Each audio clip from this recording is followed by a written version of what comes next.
Welcome to the LDN Radio Show, brought to you by the LDN Research Trust. I'm your host, Linda Elsegood. I have an exciting lineup of guest speakers who are LDN experts in their field. We will be discussing low-dose naltrexone and its many uses in autoimmune diseases, cancers, etc. Thank you for joining us. Today we're joined by Shellie, who's from Florida in the US. Thank you for joining us today, Shellie. Thank you for having me. Now, I understand that you have multiple sclerosis and you take LDN. Could you tell us what led to you looking into taking LDN? Oh, okay. Well, I've had multiple sclerosis now for 31 years. And after 22 years, I became secondary progressive, which just means it's advancing.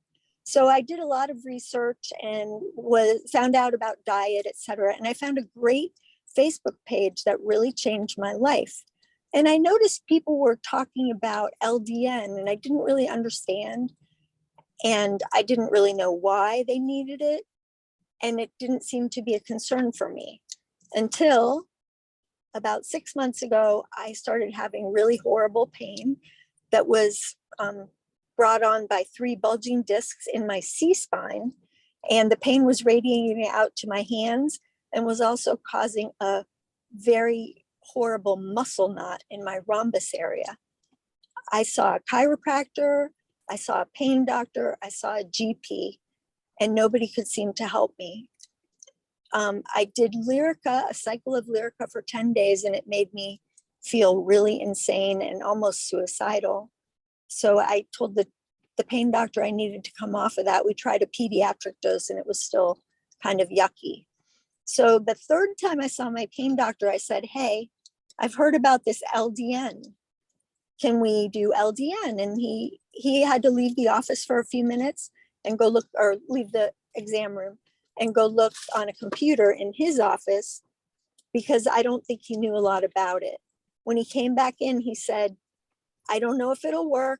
It'll take at least 3 months. I'll give you a prescription, but I don't know how you're going to manage things in the meantime. I mean, he was honest. And 6 weeks after I began taking the LDN, every bit of my pain went away and I couldn't believe it. I mean, I was so debilitated before that. My family was frustrated for me. I would spend hours just sitting in a corner with a heating pad on the parts that hurt. And now it's all gone. And all I can do is I want to stand on the top of the tallest building and scream it out for the world. If you hurt, take LDN. Okay, that's amazing. Could you tell us a bit more about your MS? I mean, what led to your diagnosis originally all those years ago? I can tell you, when I was 27, I noticed that I was driving down a street that I drove down every day.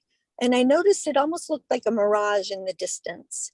And it wasn't that hot of a day. Now in Florida, you commonly see the street, looking like a mirage. But this was weird. It was not something I was used to seeing. And the next day, the mirage was much closer. And I was getting really concerned about my eyes, but I couldn't understand what was wrong. So I went and saw an eye doctor. And he told me I had optic neuritis and I should go to the hospital and see a neurologist now. So I did. And that became an admission. I was in the hospital for 5 days. Well, now I don't remember getting an MRI. I don't even know if they were around yet then, but I do remember a spinal tap. I do remember a C scan or a CAT scan. And they tested me for 5 days, all kinds of stuff, blood work, etc. So then he said multiple sclerosis, so think back to those times, we didn't have the internet. All we had was encyclopedias and whatever the doctor told you. And he didn't tell me much. And there weren't experimental drugs yet. So I went on steroids for the optic neuritis. That took a while to go away, and then it did. And I kind of just lived my life like I was normal. I didn't share my diagnosis with many people, maybe only 3 or 4 or 5 in my family. And I lived pretty normal. I had a few flares, but nothing awful. And then after 22 years, I was a world-class equestrian. I rode horses everywhere and competed. And I was starting to having a problem with drop foot when I would go running. And that was bothering me. And I went to New York City for my 50th birthday. And I realized I couldn't really keep up with my friends very well. And so when I came back from NYC, I went and saw my neurologist, and that's when we did another MRI, and that's when he changed his diagnosis to secondary progressive. And it was a few years after that that I realized that diet could make a big difference. And I've never done the experimental drugs. I don't want to do them because I've seen too many people now in retrospect who have horrible side effects, and they don't. So I just don't want to go there. Mm-hmm. What else can I tell you about MS that you might be curious about? I'm curious about the diet that you went on. Oh, okay. Well, I don't need to lose weight, but the diet is not for that. I have no gluten. I don't eat any gluten. I did an elimination diet for 2 years. Is this okay to talk about? Yes. Okay. So I did an elimination diet for 2 years, and it sounds really arduous, but it was actually excellent. I stopped all gluten, dairy, and sugar because those are known to be kind of problematic for some MS people. And then I slowly added things back a little at a time. So let's say no dairy, no gluten, no sugar. So it's really, really boring. But maybe after a month, I added up half of a gluten bun, and I had horrible reactions. So I knew, okay, I can't do that. And I just continued eating the rainbow, if you will. But every time I'd try something new, let's say an apple, I would take notes. I'd say at 2 o'clock, I ate an apple. If I had a weird something happen, I would write it down. And that's what I did for 2.5 years. Now my diet is no gluten, no dairy, no sugar, no soy. I don't eat any legumes unless I pressure cook them, because the pressure cooking takes the lectins out of them. And I also don't eat, a part of my elimination, I found that I cannot eat kiwi or banana or pineapple. It sounds crazy, Wow. but it works for me. Mm-hmm, mm-hmm. And I feel better today than I felt before I became progressive. I just don't have the balance that I would love to have, but I'm walking, talking, functional. I don't feel crazy. Maybe I am, but. Well, I think you're doing remarkably well. My hair is crazy, but that's all. Well, thank you very much for sharing your story with us today. Well, thank you for letting me share it. I mean, I thought we were just going to talk about LDN, because I could talk about that stuff all day long. I'm so excited to tell everyone. And it's funny because I will tell some people, like I have a friend with Hashimoto's, and I'm like, I'm hearing great things about LDN and Hashimoto's. I can't get her to try it, even though she's in pain and she's suffering. I know, it's sad. Yeah. But sometimes you just have to respect other people's decisions. Of course. And they have to do what they feel is right for them, even though you'd like to say, please, please, just try it. Yeah, you'll feel so much better. I mean, my husband's even considering it right now because he has a horrible sciatic problem, and he's had 2 epidurals, but it's still hurting him. And I'm like, maybe you should think about it. But he doesn't have MS. And I know you guys can't give advice, but I saw on the page that some people are helped with sciatic pain. Yes, exactly. I mean, you'll be surprised at all the different pain conditions that LDN is used for. It's amazing. I was very skeptical. I mean, rheumatoid arthritis, there is an autoimmune component. Yes. To rheumatoid. And then I was interviewing people who were taking for osteoarthritis, which doesn't have an autoimmune component. And it's where, you know, the joints have worn out and they're actually rubbing together. And that is what's causing the pain. Painful. So I couldn't see why LDN would work. But the number of people that have shared their stories for osteoarthritis, it working really, really well. And neuropathic pain and amputees are using LDN. Really? Phantom limb pain. That's amazing. Yeah, That is amazing. And diabetic neuropathy as well. People are using it for. So it's amazing, really amazing. Can I add one thing? I'm sorry. Yes, of course. What I didn't take LDN for, but it has helped. I had arthritic knees and hands, and I don't have the pain. My hands haven't recovered, but I don't have the pain at all from those things as well. So it's just I don't want to say it. It's like a wonder drug, but I didn't expect it to be. Crazy. Going back to your MS, we didn't say that. I mean, did you have any other symptoms at all apart from your balance and you're stopping horse riding? For example, bowel or bladder problems? Yes. So IBS type things? So my diet, I'm going to blame it all on my diet. My diet has taken away my drop foot, the MS hug,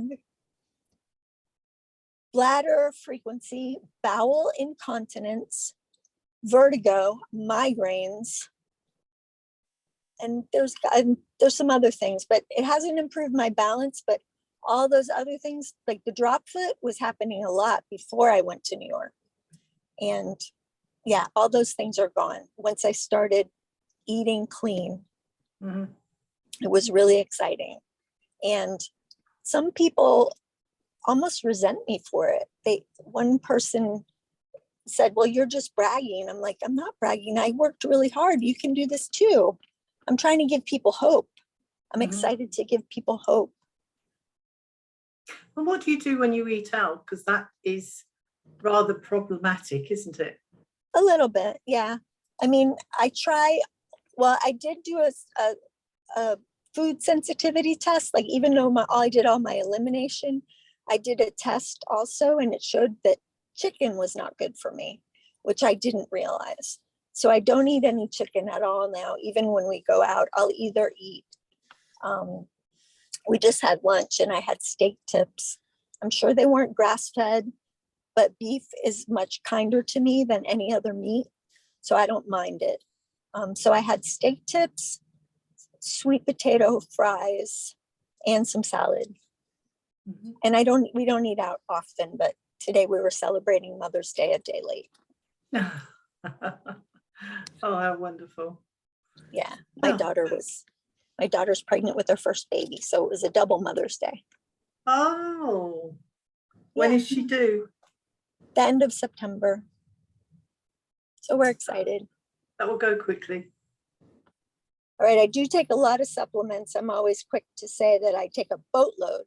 So I take vitamin D3. I take 5,000 IUs a day, but I also combine it with vitamins A and K to make it more absorbent, or absorbable, I should say. I take B12.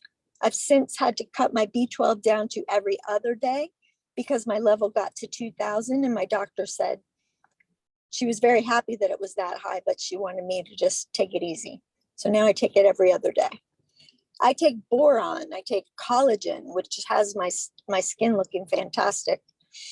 Calcium, B100, vitamin E, vitamin C, zinc, copper, omega-3, magnesium malate. I take 400 milligrams of that every day.